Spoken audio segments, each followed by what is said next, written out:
My front camera is not working, so I don't know if this is even on me.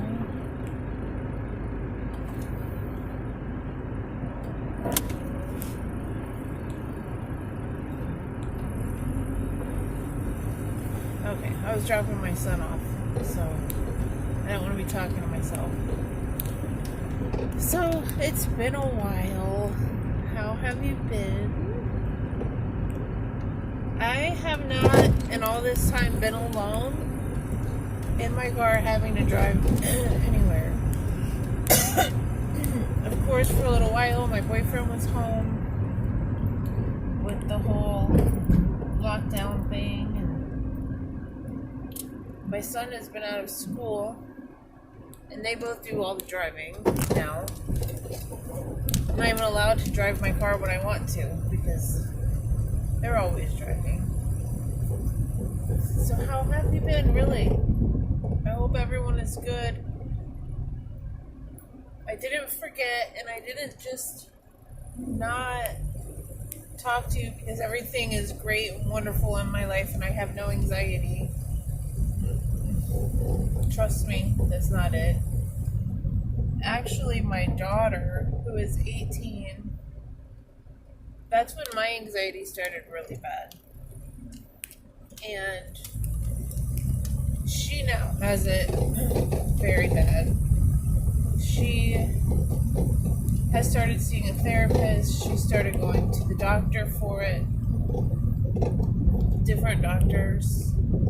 She's got it bad, trying to figure out how to deal with it. So I've been helping her with it.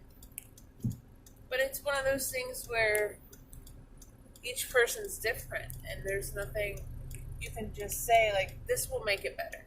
Do this, it'll make it go away. Of course not.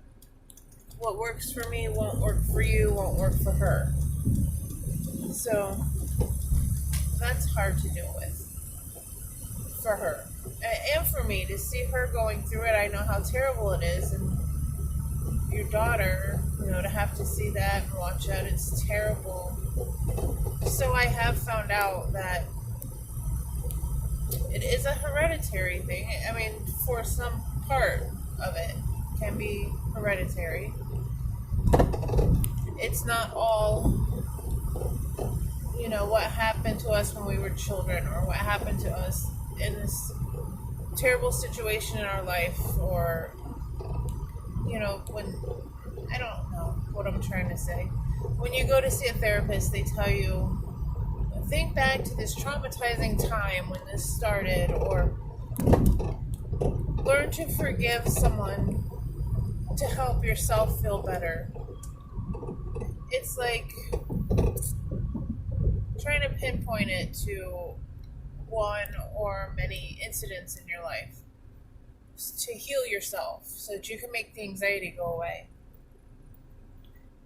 My biological dad, I don't know much about him. I do know that there were some mental issues with him and my uncle, who apparently my uncle is not talked about. They both committed suicide. And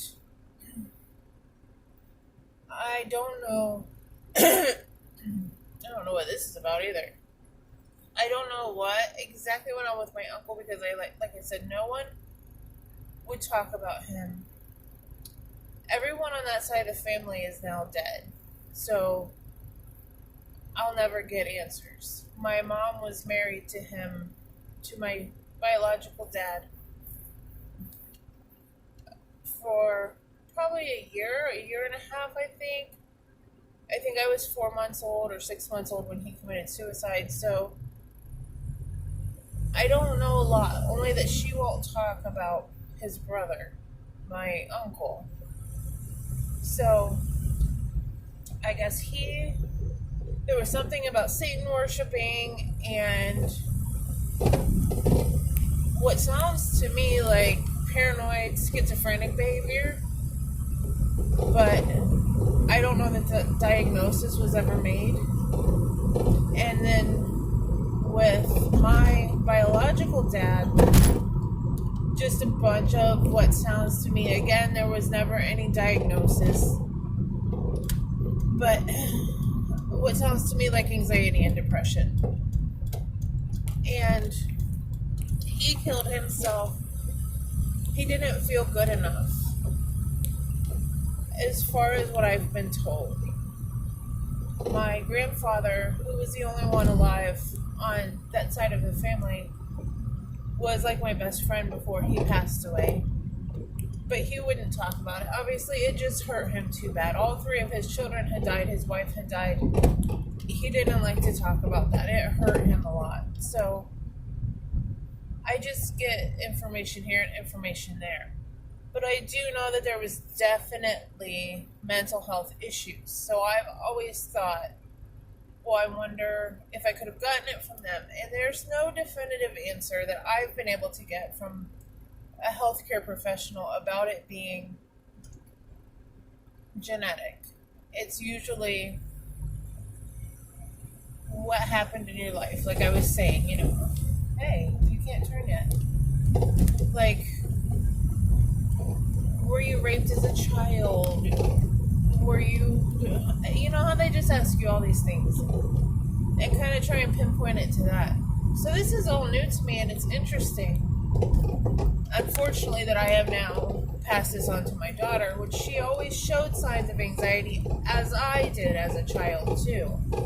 Like children, nobody wants to go to school when you're a kid. I never did, but mine was worse. Mine was not just I don't want to go. Mine was that same dreaded feeling of having to go to school, of panic. And my daughter always did good all through school, but